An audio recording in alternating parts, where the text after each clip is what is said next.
ओम नमः शिवाय। सभी को हरियाली तीज की बहुत बहुत शुभकामनाएं। आज की वीडियो में हम जानेंगे कि तीज पर शिवजी और माता गौरी की पूजा कैसे करें, माता गौरी से सुहाग कैसे लें, पार्थिव शिवलिंग का विसर्जन कैसे करें। तो देखिए, सब जानकारी आपको एक ही वीडियो में मिलने वाली है, तो प्लीज़ वीडियो को स्किप ना करें और अंत तक जरूर देखें। तो देखिए, हरियाली तीज के दिन आप पूरे सोलह श्रृंगार करें, हाथों में मेहंदी लगाएं, हरी हरी चूड़ियाँ पहने और अच्छे से तैयार होकर आप तीज का पूजन करें। तीज पर मिट्टी की मूर्तियों का पूजन किया जाता है। मिट्टी की मूर्तियों को कोई विशेष आकार देने की जरूरत नहीं है, आप इन्हें गोल गोल या फिर पिंडाकार में भी बना सकते हैं। तो जैसी आपसे बन जाए आप वैसी बना लीजिए। आप इन्हें गमले की मिट्टी से भी बना सकते हैं। स्नान आदि करने के बाद देखिए हम चौकी लगाएंगे। जिस स्थान पर हम चौकी लगाएंगे पहले उसे अच्छे से साफ कर लेंगे और फिर उस पर हम कोई कपड़ा बिछा लेंगे। मैंने यहाँ पर हरे रंग का कपड़ा बिछाया है। आप यहाँ पर कोई भी कपड़ा ले सकते हैं, जैसे कि लाल है, सफ़ेद है या फिर पीले रंग का। अब हम यहाँ पर फूलों का आसन देकर अपने शिव परिवार को विराजमान करेंगे। अगर आपके पास कोई मूर्ति है तो वही ले सकते हैं, नहीं तो शिव परिवार का आप चित्रपट ले सकते हैं। देखिए, मैंने यहाँ पर मिट्टी की शिवलिंग बना ली है और मिट्टी के यहाँ पर पिंड आकार में मैंने माता गौरी और गणेश जी बना लिए हैं। तो देखिए, मैं यहाँ पर सरल पूजा विधि बता रही हूँ। अगर आप कलश स्थापित करना चाहते हैं तो आप शिव जी के पास यहाँ पर कलश स्थापित कर सकते हैं। सबसे पहले हम यहाँ पर भाव रूप से सबको फूल के छींटे देकर, जल के छींटे देकर हम यहाँ पर स्नान करा लेंगे। और अब हम यहाँ पर मिट्टी की पिंडियों को स्नान कराएंगे।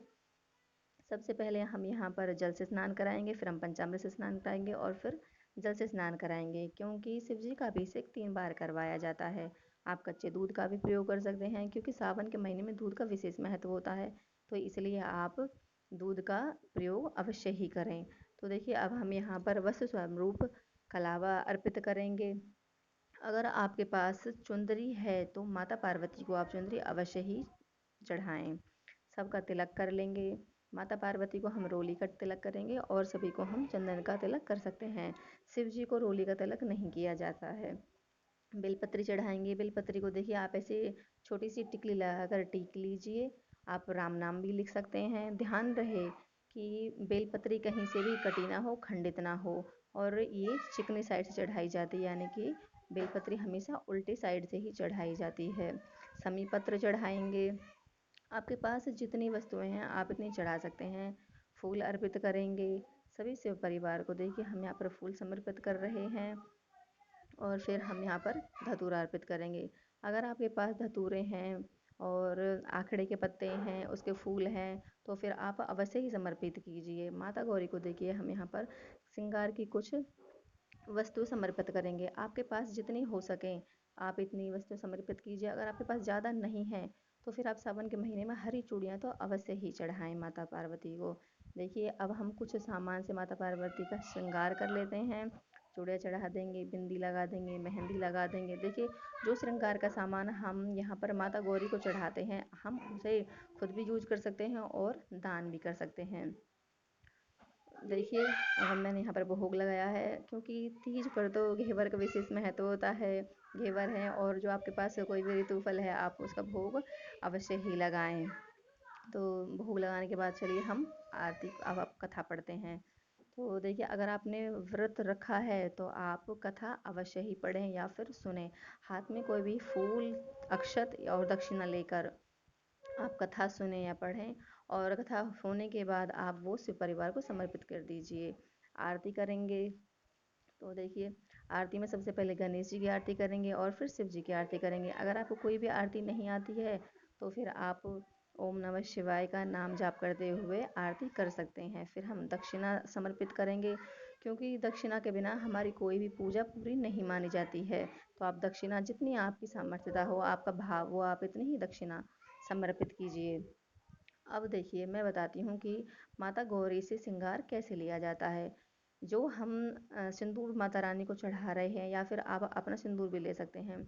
आप 5 बार उनको आप सिंदूर लगाएं और फिर 5 बार ही उनसे मांग कर सिंदूर अपनी मांग में लगाएं और हाथ जोड़कर माता रानी से प्रार्थना करें कि वो, जैसे उनका अखंड सुहाग है, ऐसे ही माता रानी मेरा भी अखंड सुहाग हो। मेरे सुहाग के स्वास्थ्य की रक्षा कीजिए, हमारे घर परिवार पर अपनी कृपा दृष्टि बनाए रखिए। देखिए, जो ये सुहाग का सामान है आप इसे खुद भी यूज कर सकते हो और दान भी कर सकते हो। आप इसे अपनी सासू जी को दे सकते हो, सासू जी नहीं है तो फिर आप अपनी जेठानी या ननद को दे सकते हो, या फिर मंदिर में पंडिताइन को भी दे के आ सकते हो। तो जब हमारा दिया ठंडा हो जाता है तो फिर उसके बाद हम पार्थिव शिवलिंग का जो हमने पिंडी रूप बनाए हैं, हम इनका विसर्जन करेंगे। तो देखिए, हम एक बर्तन में पानी भर लेंगे और उसमें जो हमने पिंडी बनाई है इनको हम विसर्जित कर देंगे।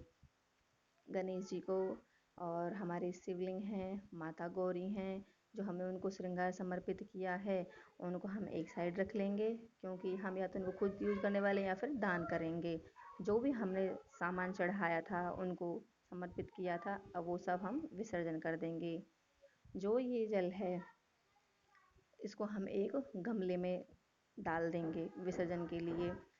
तो और जो ये दक्षिणा है, अगर आप किसी को भी ये सामान दान कर रहे हैं तो फिर आप दक्षिणा भी वहीं दान कर सकते हैं, नहीं तो आप मंदिर में देकर आ सकते हैं। जो हमारा जल था कलश में, ये हम सूरज जी को अर्पित कर देंगे, और जो कलावा हमने शिव परिवार को अर्पित किया था वो भी हम अब इस बर्तन में रख लेंगे विसर्जन के लिए।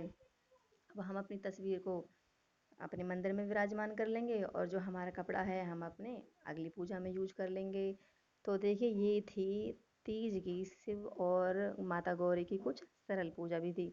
अगर आपको हमारी वीडियो अच्छी लगी हो और हमारे द्वारा दी गई जानकारी पसंद आई हो तो प्लीज़ लाइक, शेयर और कमेंट करें, और हमसे जुड़ने और व्रत त्योहारों की जानकारी के लिए हमारे चैनल को सब्सक्राइब करें। तो फिर मिलते हैं किसी नई वीडियो में, तब तक के लिए श्री शिवाय नमस्तु।